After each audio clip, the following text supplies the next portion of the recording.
Here in Abu Dhabi, we've just been joined by Mr. Eddie Hearn. I said to you off camera, this is one of the best fight cards.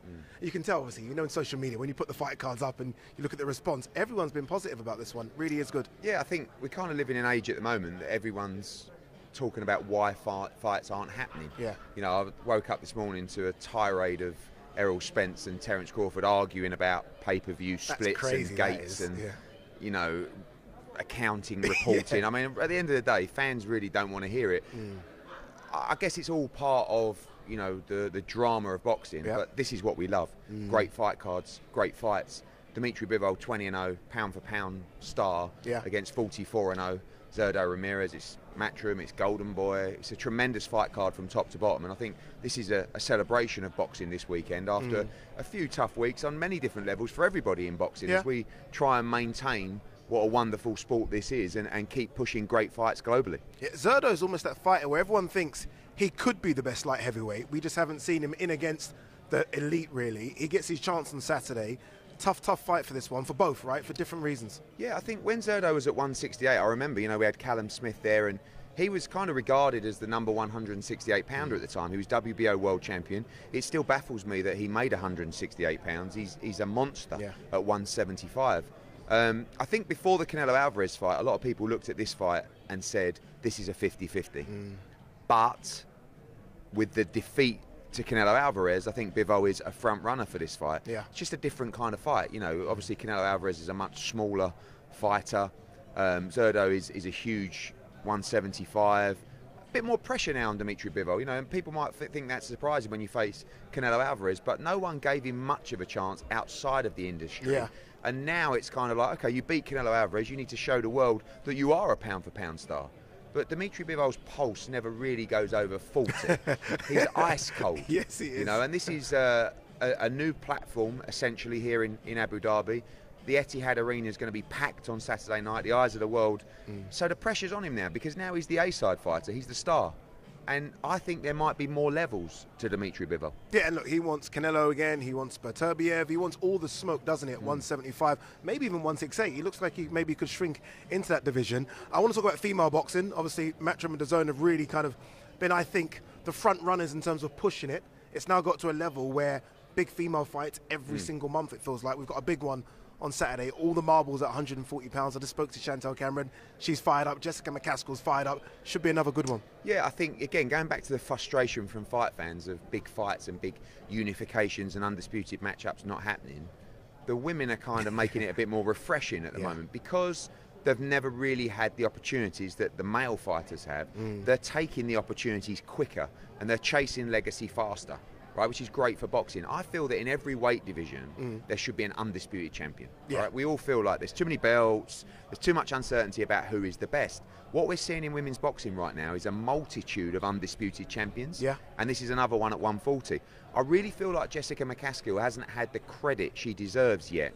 She came over to fight Katie Taylor for the world title at 135. Gave Katie one of her toughest fights at the time. She moved up to 140, won the world title. She unified at 140. She moved up to 147, which is not even close to that weight class. Agreed. She beat Cecilia Brackhouse to become undisputed. She beat her in a rematch. Now she's coming back to 140 to be undisputed. She's got a chance to be a two-time undisputed champion on Saturday.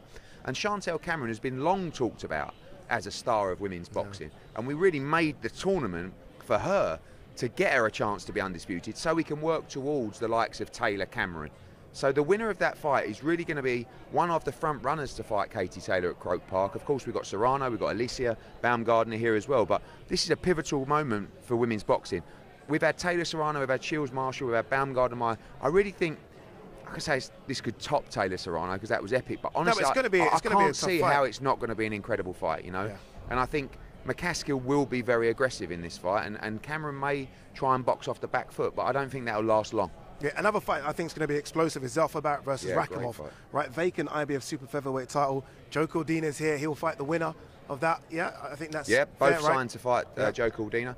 Obviously, he was the champion. Supposed to fight Rakimov on this card. Broke his hand, out for 6 or 7 months. The title became vacant. Next in line was Zelfa Barrett from Manchester. Massive opportunity for him. Rakimov's been really hot and cold over the years. The bad news for Zelfa is, the word is he's hot. He's in the wild card, he's been with Freddie Roach, looks fantastic. Make no mistake, Zelfa Barrett is the underdog in this fight, but watch tape back. This guy has a left hook that will put people to sleep. He's very slick. He seems very focused. You know, he uses the energy and the grief of the passing of his mum, which was a massive and sometimes things come together for fighters. That would be a huge victory for UK boxing. And Zelfa Barrett against Joe Cordina for the world title next spring would be a massive fight for British boxing. So that is a very tough fight for Zelfa Barrett, but we're behind him and we believe he can do it. Yeah, 3 big title fights on Saturday. I just want to quickly run through the rest of the card. So good to see Cal Yafai back. Yeah, nearly 3 years out the ring. Cal was one of our first world champions. You know, a multitude of defences for the WBA Super Flyweight World Championship. Had a long time out. It's going to be tough for him to come back after that period of time out the ring. He's got a tough fight. Galal Yafai, his brother, who I see as, you know, I think this is a future pound-for-pound star of the sport. Only his 3rd fight. You know, he boxed at the O2, he boxed at Madison Square Garden. He's already fighting for the WBC silver title. He's never going to go back to York Hall, you know. No, and also he's not far away from challenging for the world title. I mean, I'm thinking about Galal Yafai against Julio Cesar Martinez. You know, you've got Bam Rodriguez dropping back down to flyweight. Like, there's some big fights. Galal Yafai is an Olympic gold medalist. Yeah. He's an exceptional talent. And he has the same kind of skill set as a Jesse Rodriguez, you know, and you've got Sonny Edwards there, the IBF world champion. It's actually becoming a really interesting division right now. Campbell Hatton, Akib Fiaz, 3 Emirati fighters on the card as well. Honestly, top to bottom, tremendous night. That is fantastic fight card. While you're here, AJ, I think will be here on Saturday. Yes. I'm hearing rumours of him. What's up with AJ now? There were rumours about him potentially fighting before the end of the year.